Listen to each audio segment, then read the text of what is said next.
Let's talk about Star vs. the Forces of Evil, Episode 4B, Quest By, in which Star loses the charger for her wand because she is too disorganized and everything she owns exists in a big pile. And this is a big deal because her wand, if it runs out of power completely, will die forever because it is literally powered by a magical unicorn on a treadmill, which may be the funniest thing I've ever said in my entire life, and likewise the funniest thing I've ever seen in my entire life. So, Marco and Star must travel to another dimension, to the store Quest By, an obvious parody of Best Buy, to buy a new charger for her wand to revitalize the magic unicorn on the treadmill in her wand before it dies forever.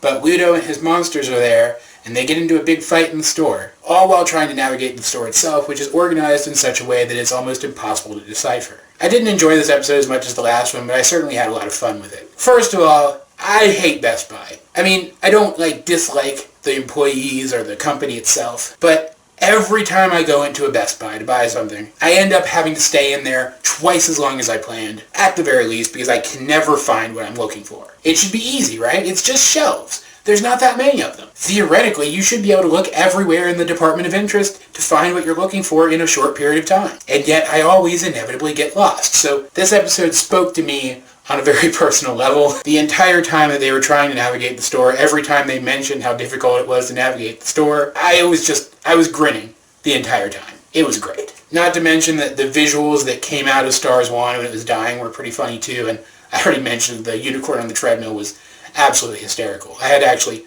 pause the episode and laugh because I couldn't watch the episode and laugh at that joke. It was that funny. I also like the message that because Marco is such an organized person, he was a help to Star in this particular situation, able to decipher the organization system of the store itself, showing yet another reason why these two work as a duo. And it was, of course, nice to see a little bit of Star having to fight without her wand. We know that she can. We saw a little bit of it in the pilot. But since then, she's mostly used the wand in combat, so it was a nice change of pace to see otherwise. I also really loved Ludo in this episode when he's at the store with his monsters before he realizes that Star is there. How he's basically like their dad telling them how to behave in the store. It was really cute, and I do like how much they're humanizing these characters. We don't see them much, and yet they're likable, and we have a good sense of their personalities. And it was absolutely hysterical how he finally got the wand towards the end of the episode, but it hadn't been recharged yet, so it didn't work. It was just so perfect, because, I mean, he hasn't been going after it that long in the scope of the series, but he's been going after it for a long time in the scope of his own existence. So it was oddly satisfying to see him fail completely by accident. The only thing that annoyed me a little bit was the twist that it was actually Marco's organization and cleanliness that actually got them into the situation in the first place because he accidentally vacuumed up Star's charger. It kind of felt like it was stepping on the sort of